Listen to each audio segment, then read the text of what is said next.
നമസ്കാരം, കലാകൗമുദി ഓൺലൈനിലേക്ക് സ്വാഗതം. പി അൻവറെ കാണാനുള്ള കെ വേണുഗോപാലിൻ്റെ ശ്രമത്തെ തടഞ്ഞത് സതീശനോ? സതീശൻ ഇടപെട്ടാണ് വേണുഗോപാലിനെ ഇതിൽ നിന്നും പിന്തിരിപ്പിച്ചതെന്നാണ് UDF വൃത്തങ്ങളിൽ നിന്ന് അറിയാൻ കഴിയുന്നത്. കഴിഞ്ഞ ദിവസം വേണുഗോപാലിനെ കാണാൻ അൻവർ അരമുക്കാൽ മണിക്കൂർ ചെന്ന് കാത്തിരുന്നത്രേ.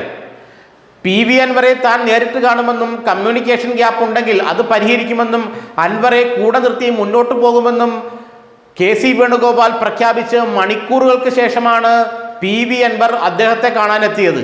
എന്നാൽ അദ്ദേഹത്തെ കാണാതെ വേണുഗോപാൽ മടങ്ങുകയായിരുന്നു. അൻവറുമായിട്ടുള്ള പ്രശ്നങ്ങളെല്ലാം കേരളത്തിലെ, അതായത് സംസ്ഥാനത്തിലെ കോൺഗ്രസ് നേതൃത്വം പരിഹരിക്കുമെന്നും താൻ അതിനകത്ത് ഇടപെടേണ്ട കാര്യമില്ല എന്നുമാണ് വേണുഗോപാൽ പറഞ്ഞത്. 2 മണിക്കൂർ മുമ്പ് താൻ ഇടപെട്ട് അൻവറെ സ്വാന്തനിപ്പിച്ച് കൂടെ നിർത്തുമെന്ന് പറഞ്ഞ വേണുഗോപാൽ പെട്ടെന്ന് വാക്കുമാറുകയായിരുന്നു. കേരളത്തിലെ കോൺഗ്രസ് നേതൃത്വം ഇടപെട്ട് അൻവറിന്റെ കാര്യം പരിഹരിക്കട്ടെ, അതിൽ താൻ ഇടപെടുന്നില്ല എന്നാണ് പിന്നീട് മണിക്കൂറുകൾ കഴിഞ്ഞപ്പോൾ വേണുഗോപാൽ പറഞ്ഞത്. എന്താണ് ഈ വേണുഗോപാലിന്റെ വാക്കുമാറ്റത്തിന് കാരണം? സതീശന്റെ കർശന ഇടപെടലാണെന്നാണ് ഇപ്പോൾ കോൺഗ്രസിൽ നിന്ന് ലഭിക്കുന്ന വിവരം. തന്നെ ആക്ഷേപിച്ച് പത്രസമ്മേളനം നടത്തിയ അൻവറുമായി AICC ജനറൽ സെക്രട്ടറി പോയി ചർച്ച നടത്തി അനുനയിപ്പിക്കുന്നത് ഒരിക്കലും ആരോഗ്യകരമായ ഒരു രാഷ്ട്രീയ സമീപനമല്ലെന്നും അത് അപകടകരമാണെന്നും വേണുഗോപാലിനോട് കടുത്ത വാക്കുകളിൽ തന്നെ സതീശൻ പറഞ്ഞത്രേ. അപ്പോഴാണ് വേണുഗോപാൽ ഒന്ന് പിൻവാങ്ങിയത്.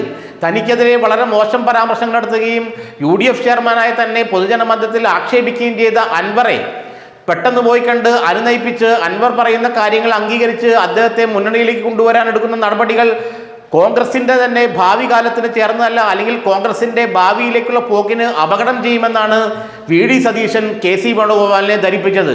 നിങ്ങളൊക്കെ ഇങ്ങനെ ചെയ്യുകയാണെങ്കിൽ പിന്നെ ഞാൻ UDF ചെയർമാൻ സ്ഥാനത്ത് ഇരിക്കുന്നില്ല എന്ന നിലപാടാണ് സതീശൻ കൈക്കൊണ്ടത്. കോൺഗ്രസ് സ്ഥാനാർത്ഥി, നിലമ്പൂരിലെ കോൺഗ്രസ് സ്ഥാനാർത്ഥിയായ ആര്യാടൻ ഷൗക്കത്തിനെതിരെയും UDF ചെയർമാനായ തനിക്കെതിരെയും നിരന്തരം ആക്ഷേപകരമായ പരാമർശങ്ങൾ നടത്തുന്ന ഒരു നേതാവിനെ AICCയിലെ രണ്ടാമൻ, AICCയുടെ സംഘടനാ ചുമതലയുടെ ജനറൽ സെക്രട്ടറി അങ്ങോട്ട് പോയി കണ്ട് അനുനയിപ്പിക്കുന്നത് വളരെ മോശം രാഷ്ട്രീയമാണെന്നും അനാരോഗ്യകരമായ പ്രവണതയാണെന്നും ഒരിക്കലും അത് അംഗീകരിക്കാൻ പാടില്ലെന്നും കടുത്ത ഭാഷയിൽ സതീശൻ വേണുഗോപാലിനോട് പറഞ്ഞത്രേ. ഇതേ തുടർന്നാണ് വേണുഗോപാൽ ഒന്ന് പിന്മാറിയത്.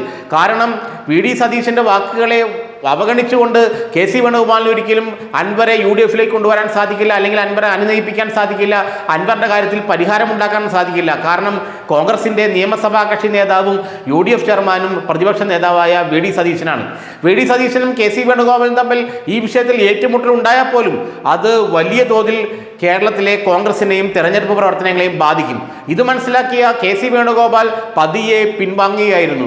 താൻ നിലപ്പോൾ ഇക്കാര്യത്തിൽ ഇല്ലെന്നും കേരളത്തിലെ കോൺഗ്രസ് നേതൃത്വം ഇതെല്ലാം തീരുമാനിക്കട്ടെ എന്നും സംസ്ഥാന നേതൃത്വമാണ് ഇതെല്ലാം ചെയ്യേണ്ടതെന്നും പറഞ്ഞ് വേണുഗോപാൽ ഡൽഹിക്ക് തിരിക്കുകയായിരുന്നു. ഇന്നലെ വീരേന്ദ്രകുമാർ അനുസ്മരണത്തിന് കോഴിക്കോടെത്തിയ വേണുഗോപാലിനെ കാണാൻ 3/4 മണിക്കൂറോളം അൻവർ കാത്തിരുന്നു എന്നാണ് പറയുന്നത്. എന്നാൽ അൻവറിന് മുഖം കൊടുക്കാതെ വേണുഗോപാൽ മടങ്ങിയായിരുന്നു. തന്നെ കാണുമെന്നുള്ള വാക്കിൽ വിശ്വസിച്ചാണ് അൻവർ അദ്ദേഹത്തെ കാണാനെത്തിയെങ്കിലും സതീശന്റെ ഈ കടുംപിടുത്തം ആ കൂടിക്കാഴ്ച ഇല്ലാതാക്കുകയായിരുന്നു.